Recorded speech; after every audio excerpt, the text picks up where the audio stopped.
Hello everybody, welcome to my YouTube channel science with Kartik. और आज की वीडियो में हम न्यूमेरिकल्स करने वाले ग्रेविटेशन चैप्टर, जो कि हमारा चैप्टर नंबर 9।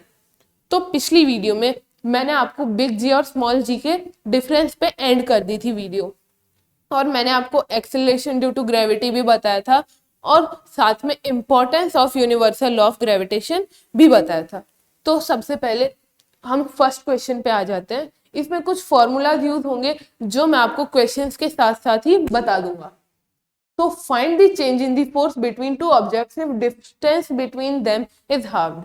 तो ये बेसिकली बता रहा है कि दो ऑब्जेक्ट हैं, इसको ए मान लेते हैं और ये बी, इनके बीच का जो डिस्टेंस है उसको हाफ कर दिया जाए, यहाँ पे बी आ जाए, तो फिर उनके बीच में जो फोर्स था उस पर क्या चेंज होगा, उसमें क्या फर्क आएगा।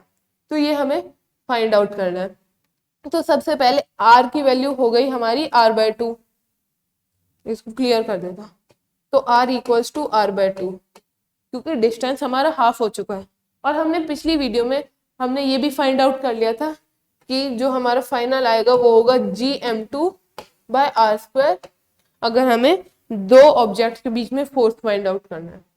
तो यहाँ पे g की वैल्यू हम पुट नहीं करेंगे, सिर्फ gm2 अपॉन r/2 का स्क्वायर, इसका स्क्वायर। ओके, अब ये जो r है ये r² में कन्वर्ट हो जाएगा, gm2/r², और हमारे 2 का स्क्वायर 4 होता है, ये डिवाइडेड बाय 4। अब ये डिवीजन के टाइम ये ऊपर चल जाएगा, तो 4 टाइम्स ऑफ gm2/r², ये हमारा फॉर्मूला आ गया। तो यानी कि हम एंड में लिखेंगे the force will be 4 times। Okay, जो फोर्स होगा वो 4 टाइम्स हो जाएगा, या फिर हम कह सकते हैं वो 4 गुना बढ़ जाएगा। Okay,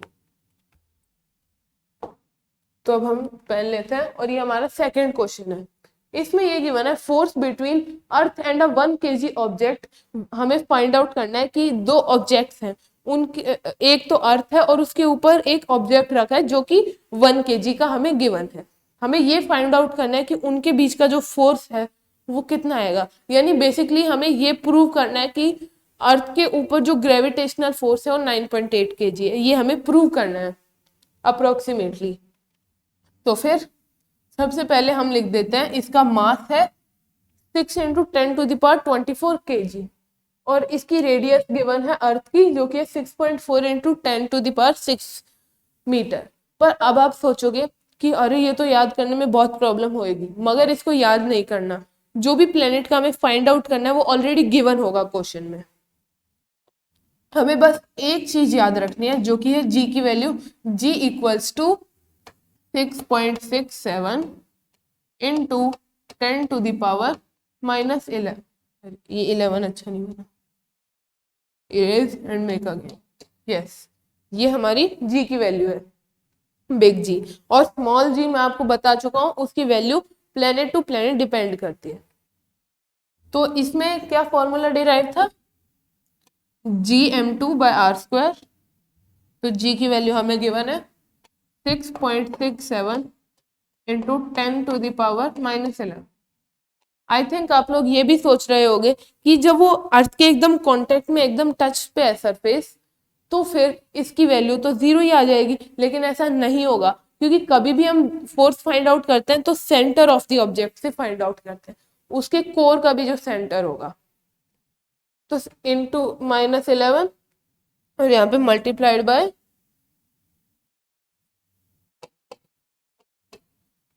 6 × 10⁻24 kg, 6 × 10⁻24। अब ये डिवाइड कर देते हैं किससे, r²। तो रेडियस का स्क्वायर क्या हो जाएगा, 6.4 × 6.4 इंटू 10⁻6 इंटू 10⁻6। ओके, तो ये स्टेप बहुत ज्यादा वो कर रहा है, स्पेस टेकिंग है, इसलिए इसको इरेज करेंगे। और यहाँ पे 10 की पावर क्या आ जाएगी, 24 माइनस 11 माइनस 13। ऐसा क्यों होगा? क्योंकि नीचे में यहाँ पे 10 की पावर 6 थी, तो यहाँ पे 12 आएगी। अभी 10 की पावर 6 का स्क्वायर 10 की पावर 12, और ये नीचे डिवाइड में था इसलिए।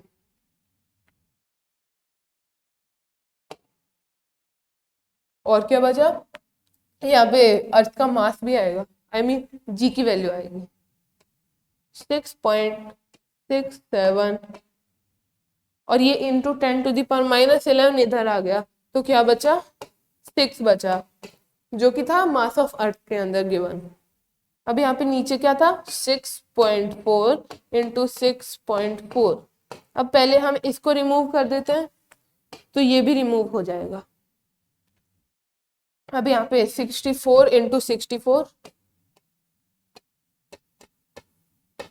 यहाँ पे आ गया, और साथ में और क्या आया? ये 667 इंटू ये कैंसिल आउट होके ओनली 10 बचेगा, ओनली 10⁻1 बचेगी, तो 6 इंटू 10 हो जाता है हमारा 60। अब इसको और कैंसिल आउट करते हैं तो ये 32, ये हमारा 30 आ जाता है। इसको और करें तो 15 आ गया, यहाँ पे 16 आ गया। ये फाइनल सॉल्यूशन है हमारा।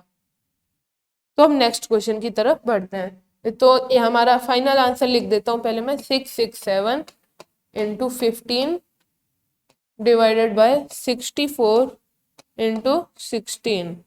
ओके, अब हम अपने लास्ट क्वेश्चन पे नहीं आते, ये हमारा सेकंड लास्ट क्वेश्चन है। तो ये क्या गिवन है? A stone is dropped from a height of 40 metre. तो एक स्टोन है, ये फ्री फॉल का केस है। एक स्टोन को हमने गिराया बिना कोई फोर्स लगाए, वो नीचे आ रहा है, 40 मीटर उसकी हाइट है जहां से हमें गिराया है हमने। तो हमें कैलकुलेट करना है कि उसे कितना टाइम लगेगा अर्थ के सरफेस पे गिरने के लिए। तो सबसे पहले हम क्या रखेंगे? F equals to UT plus half AT square. ये हमने अपने पिछले चैप्टर और उससे भी पिछले चैप्टर में डिस्कस किया था कि टोटल में 3 इक्वेशंस ऑफ मोशन होती है, V equals to U plus AT, V square equals to U square plus 2AS, और एक और इक्वेशन क्या बची? F equals to UT plus half AT square. Sorry. तो मैं आपको एक चीज बता दूं, जब भी फ्री फॉल का केस होता है तो फिर ये जो S होता है इक्वल होता है, और U होता है वो 0 आता है हमेशा, क्योंकि फ्री फॉल में हम उसे बिना कोई फोर्स लगाए गिराते हैं। तो ये U 0 आ गया, तो 0T यानी 0 हो गया, इसको रिक्वायरमेंट नहीं है। हाफ, और ये हमारी A की वैल्यू क्या हो जाएगी? A इक्वल्स टू हमारा G हो जाएगा, क्योंकि एक्सेलरेशन जो लग रही है वो ग्रेविटी की वजह से लग रही है, और एक्सेलरेशन ड्यू टू ग्रेविटी को हम क्या लिख सकते हैं?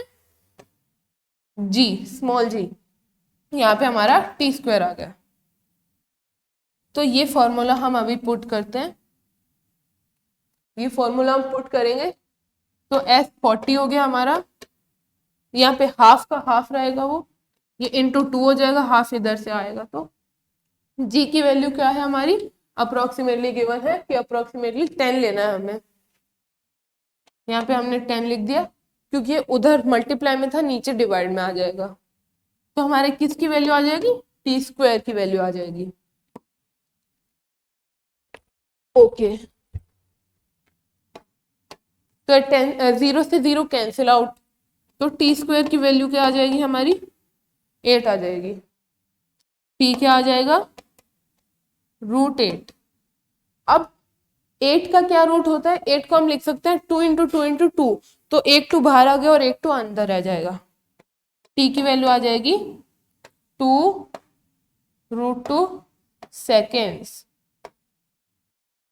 आप इसको फर्दर सिंप्लीफाई कर सकते हो अगर चाहो तो, वैसे कोई रिक्वायरमेंट नहीं है। √2 की वैल्यू 1.414 आप लिख के कर सकते हो, जो अगर हम करें तो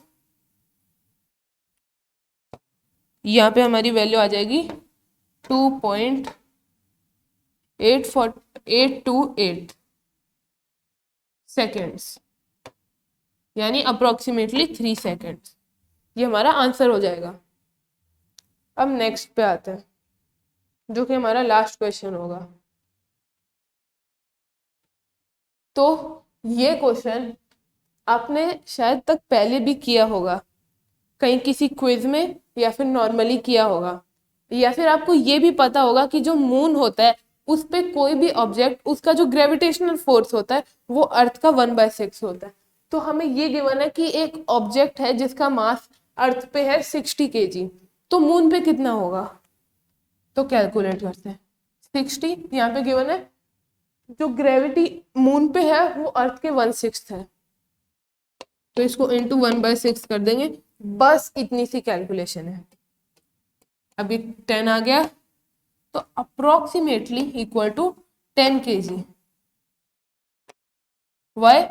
बिकॉज जो ये होता है 1/6 ये अप्रोक्सीमेटली होता है, ऑलवेज इक्वल नहीं होता परफेक्टली, लेकिन हमें क्वेश्चन में गिवन है इसलिए हम इसे इक्वल ही लिखेंगे, इक्वल टू 10 kg।